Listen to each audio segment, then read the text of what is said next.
సంతోషించి ఆనందించండి. ఎప్పుడు సంతోషించాలి? ఇప్పుడు సంతోషం. ఎప్పుడు సంతోషిస్తాం మనము? నిజంగా ఎప్పుడు సంతోషిస్తాం? నేను కానీ ఎవరినన్నా ఒకరిని లేవనెత్తి, పలానా అక్కగారు ప్రార్థనా పర్రాలు, ఒక దండేసి దండం పెడదామని అనుకో, అబ్బా హల్లెలూయా.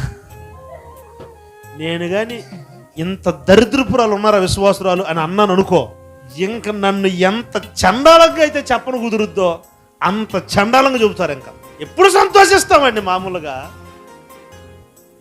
కొత్తగా పెళ్ళైన వాళ్ళకైతే వాళ్ళ అమ్మగారింటికి వెళ్తే సంతోషం. ఇంకా సినిమాలు చూసే వాళ్ళకైతే సినిమాలకి వెళ్తే సంతోషం.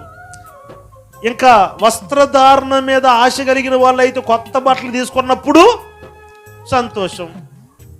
కానీ దేవుని వాక్యం ఏమంటుందంటే, ఉపదేశం ఏం చెప్తుందంటే, నా నిమిత్తము జనులు నిన్ను నిందించి హింసించి అబద్ధముగా నీ మీద చెడ్డ మాటలెల్ల పలుకున్నప్పుడు నీవు సంతోషించాలి.